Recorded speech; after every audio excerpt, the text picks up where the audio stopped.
بسم اللہ الرحمن الرحیم نحمده ونصلی علی رسوله الکریم اما بعد اعوذ باللہ من الشیطان الرجیم بسم اللہ الرحمن الرحیم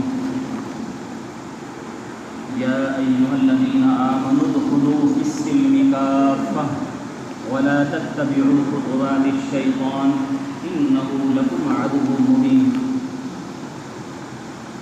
میرے بھائیوں، آج عید کا دن ہے، چاروں طرف خوشی کا ماحول ہے۔ آپ کے اور ہمارے جسموں پر نئے خوبصورت اچھے لباس زیب تن ہیں۔ یقیناً رمضان المبارک کا جو مہینہ رحمتوں والا، برکتوں والا، عظمتوں والا مہینہ، اللہ کی رحمت، اس کی عطایا کا مہینہ، بخشش کا مہینہ، ایک سیزن ہوتا ہے نیکیاں کمانے کا، اللہ کو اپنے جوہر دکھانے کا، اللہ کے یہاں اپنا مقام بنانے کا، اللہ سے اپنے گناہوں کو بخشوانے کا سیزن جب انسان کا گزر جاتا ہے اور اس سیزن میں وہ ڈھیر سارے پیسے جمع کرتا ہے، انسان کی نیت اور کوشش اور ارادہ ہوتا ہے، چاہتا ہے کہ میرا سیزن اور لمبا چلے۔ کیوں؟ تاکہ میں دنیا زیادہ سے زیادہ کما سکوں، تاکہ میں مال زیادہ سے زیادہ جمع کر سکوں، اکٹھا کر سکوں، ذخیرہ کر سکوں۔ یہ انسان کی سوچ ہوتی ہے، ذہنیت ہوتی ہے، اور ہونی بھی چاہیے۔ جائز طریقے سے مال کو جمع کیا جا سکتا ہے۔ یہ جو سیزن تھا رمضان المبارک کا مہینہ، رمز کے معنی جلانے کے اور خاکستر کرنے کے آتے ہیں۔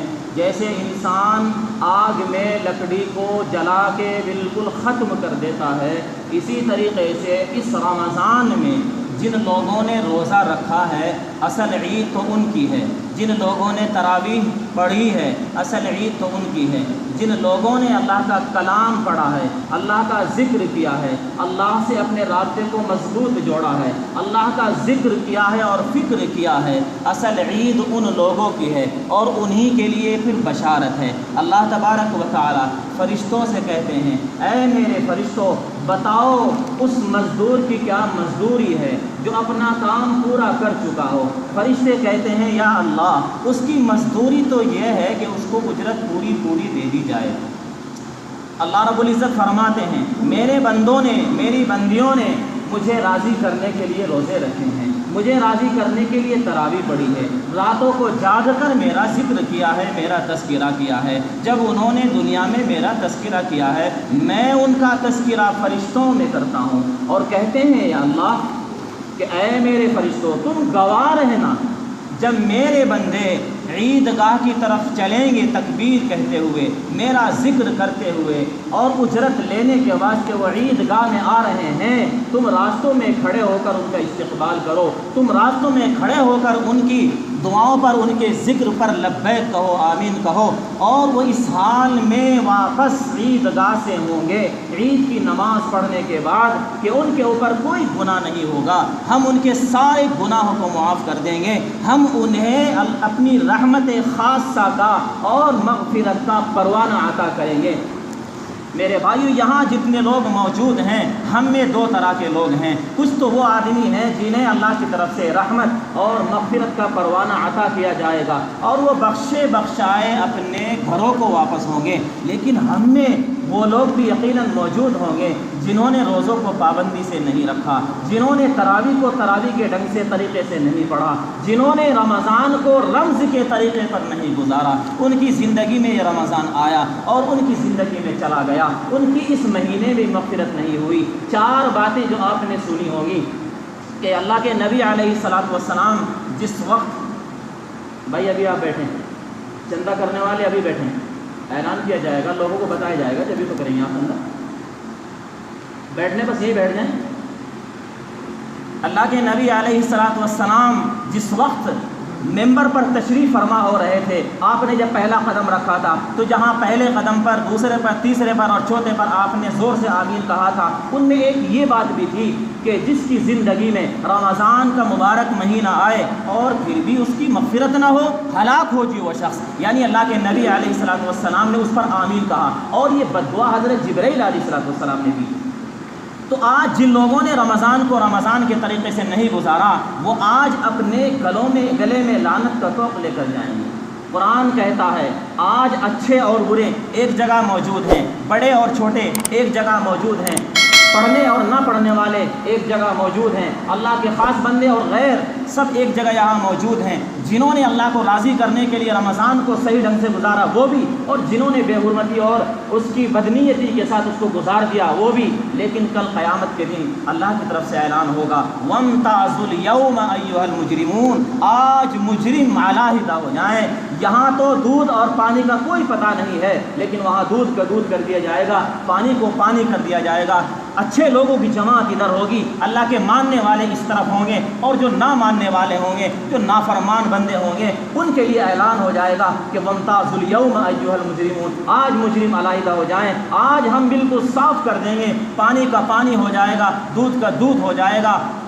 فَمَن يَعْمَلْ مِثْقَالَ ذَرَّةٍ خَيْرًا يَرَهُ، جس نے ذرہ برابر بھی کوئی نیکی کی ہوگی وہ آج اس کو پالے گا، دیکھ لے گا، اور جس نے کوئی ذرہ برابر بھی برائی اور گناہ کیا ہوگا وہ بھی آج اس کو پالے گا۔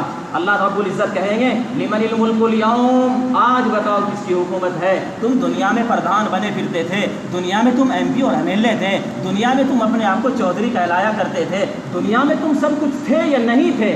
آج بتاؤ کس کی حکومت ہے؟ کوئی جواب دینے والا نہیں ہوگا۔ اللہ کی طرف سے پھر اعلان ہوگا للہ الواحد القہار، آج تو وہ اکیلا جو زبردست ہے، صرف اسی کی حکومت ہے۔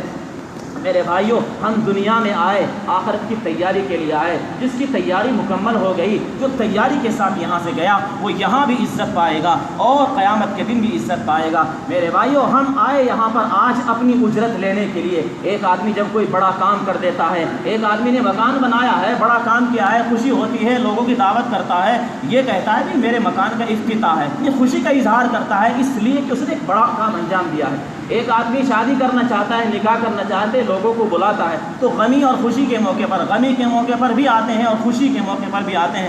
خوشی کے موقع پر آج عید کا دن ہے، ایک مہینہ جو اللہ کی رضا اور تراویح اور روزوں میں گزارا ہے، ذکر و اذکار میں گزارا ہے، آج بدلے کا دن ہے۔ اس دن کو یوم الجزا کہا گیا ہے۔ آج اللہ کی طرف سے پروانے تقسیم ہوں گے۔ میرے بھائیوں، ہم پکے سچے دل سے توبہ کریں، اپنے اللہ سے اپنا ربط، اپنا تعلق مضبوط کریں، اور یہاں سے اس حال میں ہم جائیں کہ ہمارے اوپر کوئی گناہ نہ ہو۔ میرے بھائیوں، ہم لوگ قبرستان میں جانے کا ہم نے ایک رواج بنایا ہوا ہے۔ قبرستان میں جانا کوئی فرض عین نہیں ہے، کوئی واجب بھی نہیں ہے، کوئی سنت بھی نہیں ہے، مستحب کی شکل ہے، لیکن عید کی نماز کے فوراً بعد جوق در جوق جماعتیں بنا کر جانا اور مستقل اس کو لازم ضروری سمجھ لینا، یہ بدعت ہو جائے گا۔ کل بدعت ضلالہ وکل ضلالۃ فی النار، ہر بدعت گمراہی ہے اور ہر گمراہی انسان کو جہنم میں لے جانے والی ہے۔ اس لیے آپ جاتے ہیں جائیں، لیکن اس جانے کو لازم نہ سمجھیں، ضروری نہ سمجھیں۔ پھر میرے بھائیوں، آپ عید کی نماز سے پہلے بھی جا سکتے تھے، نماز کے بعد بھی آپ چلے جائیں، شام کو آپ چلے جائیں، کل کو چلے جائیں، اب جانا ہے تو چلے جائیں، اور جانے کو لیکن ضروری نہ سمجھیں۔ دوسری بات یاد رکھیں، ہمارا جو استقبال ہوتا ہے، راستوں پر فرشتے کھڑے ہوتے ہیں تو استقبال کہتے ہیں مرحبا مرحبا، تمہارا آنا مبارک ہو، تمہارا آنا مبارک ہو۔ ہم لوگ کیا کرتے ہیں، خاص طور سے ہم یہاں اگر قبرستان راستے پر ہے لیکن عیدگاہ سے اکثر جو لوگ نکلتے ہیں، یہ یہاں سے بھی آپ اپنے قبرستان میں جائیں تو راستہ چھوڑ کر اگر آپ جائیں گے، لوگوں کے ڈالوں پر، لوگوں کے کھیتوں پر، ان کے مینڈوں پر اگر آپ نکل کر جاؤ گے، یہ بات اچھی نہیں ہے۔ پروانہ اگر ہمیں ملا ہے اللہ کی طرف سے رحمت کا، مغفرت کا اور جنت کا، اور پھر ہم دوسروں کے کھیتوں میں ان کو تکلیف پہنچائیں یا تکلیف نہ بھی ہو، نقصان نہ بھی ہو، پھر بھی احتیاط کا پہلو یہ ہے کہ آپ راستے سے جائیں اور راستے سے آئیں۔ قرآن کہتا ہے یا ایھا الذین آمنوا ادخلوا فی السلم کافہ ولا تتبعوا خطوات الشیطان انہ لکم عدو مبین۔ اے ایمان والو، اسلام میں پورے داخل ہو جاؤ۔ ایک ہوتا ہے ایمان اور ایک ہوتا ہے اسلام۔ اسلام اور ایمان میں فرق ہے۔ ایمان کہتے ہیں اقرار باللسان و تصدیق بالقلب۔ ایمان مجمل آپ نے سنا اور پڑھا اور دیکھا یا کہیں نہ کہیں تو یاد آیا ہی ہوگا، آمنت باللہ، میں ایمان لایا اللہ پر، کما ہوا باسمائہ، جیسا کہ وہ اپنے ناموں اور صفتوں کے ساتھ ہے، اور میں نے اس کے تمام احکامات قبول کیے۔ وقبلت جميع احکامی، اقرار باللسان یعنی میں نے اقرار کیا زبان سے، وتصدیق بالقلب اور میں نے تصدیق کی دل سے۔ تو زبان سے اقرار کرنا اور دل سے یقین کرنا یہ تو ایمان ہے۔ اعمال کہتے ہیں اسلام ارکان 5 ہیں، نماز پڑھنا یہ اسلام ہے، زکوٰۃ دینا یہ اسلام ہے، حج کرنا اسلام ہے۔ آپ جو یہاں موجود ہیں اسلام کی حالت میں ہیں، ایمان الحمدللہ ہمارے اندر آپ کے اندر موجود ہے۔ اللہ ہمارے ایمان کو بھی سلامت رکھے، ہمارے اعمال کو بھی سلامت رکھے۔ وقت ہو چکا کیونکہ 7:30 بجے کا وقت فکس ہے، اس لیے میرے بھائیوں ہم آج اپنے دل میں اللہ سے پکی سچی توبہ کر لیں، اللہ سے صلح کر لیں، اللہ سے اپنا مطالبہ رکھیں اور اللہ سے پروانے کی درخواست کریں۔ کیسا بد نصیب ہو وہ شخص کہ جس نے کام تو نہ کیا ہو اور مزدوری لینے آ گیا ہو، لیکن بہرحال انسان ہیں، آپ بھی انسان ہیں، میں بھی انسان ہوں۔ اگر غلطی انسان سے ہوئی ہے، کوتاہی ہوئی ہے، اللہ سے پکی سچی توبہ کرے، آئندہ کے لیے عزم مصمم کرے، پکا سچا نمازی متقی پرہیزگار اور دیندار بن جائے اور اپنے اللہ سے اپنا معاملہ درست کر لے۔ انشاءاللہ امید ہے اللہ کی ذات سے کہ وہ رحیم ہے، وہ کریم ہے، وہ رحمان ہے، یقیناً وہ قہار بھی ہے۔ اللہ تعالیٰ اپنی قہاری اور جباری سے ہماری حفاظت فرمائے، رحیم اور کریم شان سے ہمیں اپنی رحمت اور مغفرت کا پروانہ عطا فرما دے۔ ایک اعلان مختصر یہ ہے کہ آج آپ سے مطالبہ نہ کسی مسجد کا ہے، نہ آپ سے مطالبہ کسی مدرسے کا ہے، آپ سے آج مطالبہ آپ کی عیدگاہ کے لیے ہے۔ آپ کی عیدگاہ بوسیدہ ہے، اس میں جگہ بڑھانے کی انشاءاللہ بات اور ارادہ اور کوشش ہے، نیت ہے، اور ابھی حالات بھی ہیں، آپ کو معلوم ہے کہ ابھی اگر آپ اس میں جگہ بڑھانا چاہتے ہیں تو جگہ بڑھ سکتی ہے۔ آنے والے ٹائم میں جگہ بڑھانے بڑھنا بڑے مشکل ہوتا ہے، بہرحال جو